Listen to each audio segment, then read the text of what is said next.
Bueno, hola a todos. Quiero hacer un análisis narratológico de la película Jardín de Amapolas. Pero primero quiero hacer una contextualización de la película. Entonces, el director de cine, Juan Carlos Melo, fue el encargado de llevar a cabo esta película. Él es colombiano, nació en el departamento de Nariño. Entonces se diría que es un personaje que conoce muy bien la historia de su departamento y la realidad que se ha vivido en ella. Bueno, entonces Jardín de Amapolas es una película que se estrenó en febrero del 2012. Ha ganado diferentes premios nacional e internacional, como en Argentina, en Francia, en Suiza, Estados Unidos y en Colombia como Fondo para el Desarrollo Cinematográfico. Em, en esta película también ha estado en diferentes festivales de cine, como el de Cine de Varsovia y el Cine de La Habana. Es una película que tiene una historia particular porque pasaron 7 años para que se pudiera estrenar la película. Bueno, entonces el director recalca que en esta película todo es natural, los paisajes son naturales, están en Nariño, que los personajes no eran profesionales, nunca habían actuado ni en un cortometraje, nada así del estilo. Entonces, todo fue bastante natural, excepto los campos gigantes de amapolas, ya que existe este problema de la ilegalidad. Entonces, el cultivo de amapolas lo hicieron con cámaras. Bueno, em, en particular, esta película, personalmente, fue muy emocionante. Se encontraron muchos sentimientos, tristeza, felicidad, pero en particular me despertó este sentido de memoria histórica, porque es una película que representa muchas realidades que han pasado a lo largo de la historia de Colombia y muchos hechos que pasaron y que siguen pasando aún en Colombia, como es el desplazamiento forzado, son las muertes, la violación contra los derechos humanos.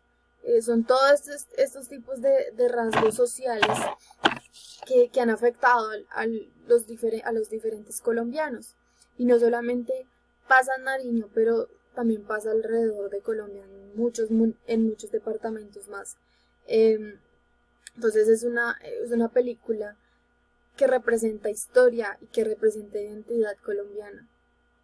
Eh, Porque siempre ha existido esto del conflicto armado, del desplazamiento forzado, contra los campesinos, contra los indígenas, los matan a líderes sociales.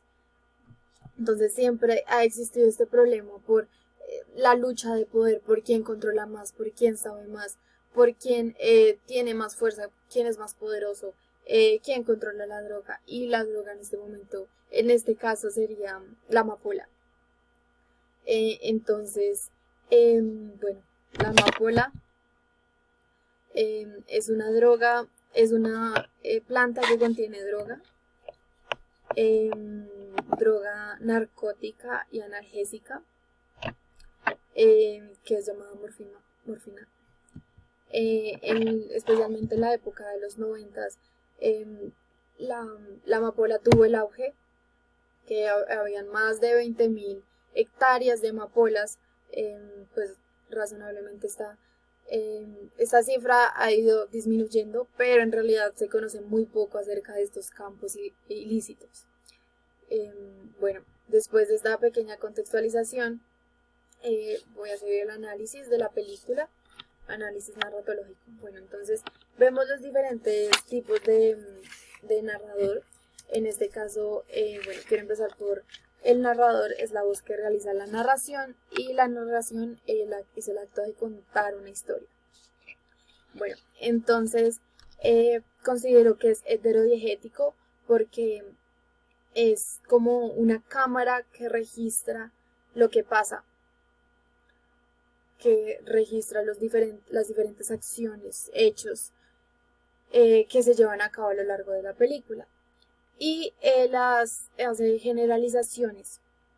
porque muestra un panorama general, dando un acercamiento a un tema complejo, como es el conflicto armado, bueno, el desplazamiento forzado, la muerte, por medio de los personajes. Entonces, cómo hacer esta pequeña reflexión acerca de este tema, ¿no? De estos temas. Bueno, y también narrador omnisciente editorial, porque generalmente esta voz que dirige, esta voz que guía, está en documentales, que hay una voz que nos ayuda a guiarnos a lo largo de la historia de la obra. O en el cine de ficción, que se le da esta narración a un personaje en especial, pero en este caso no ocurre. Entonces por eso considero que es narrador omnisciente editorial, porque no se muestran ni pensamientos ni sentimientos por medio de la narración de ninguno de los personajes. Bueno, la focalización.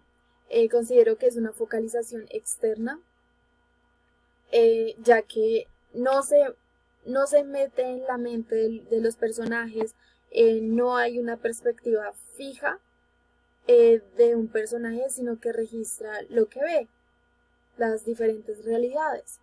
Pueden haber personajes principales, como lo es el niño, pero no se registra fijamente desde su mirada, desde lo que él piensa, ¿no?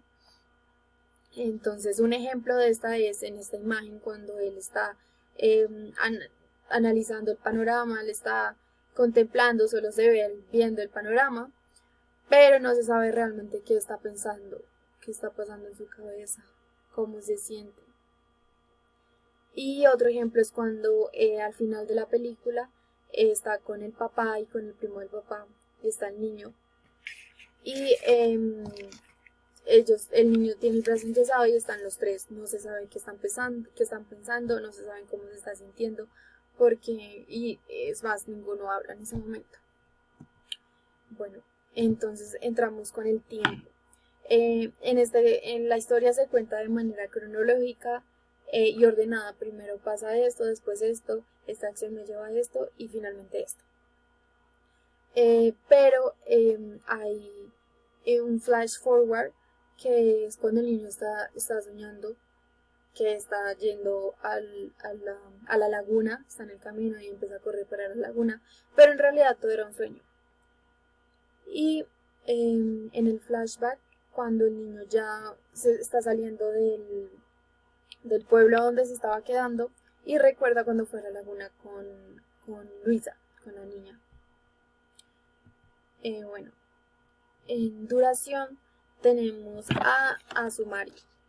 Entonces, sumario es sintetizar mucho tiempo, meses, años, en algo muy corto, en una sola frase o en un lapso de tiempo muy corto. Entonces, en este caso pienso que es un ejemplo muy preciso, que es cuando al principio de la película se ve el desplazamiento, en este caso, y los diferentes panoramas. Entonces, primero en la parte superior, cuando están en el carro, después cuando tienen que pasar y cuando finalmente llegan. Entonces son todo este recorrido, todo el camino, lo presentan en 9 segundos con estas diferentes imágenes. Bueno, en escena, en discurso, bueno, entonces por medio de los diálogos se da la equivalencia del tiempo, de qué está pasando en este momento. Entonces, los diálogos me permiten conocer el tiempo en este momento, qué está pasando ahí. Entonces, se llevan diferentes escenas a lo largo de la película.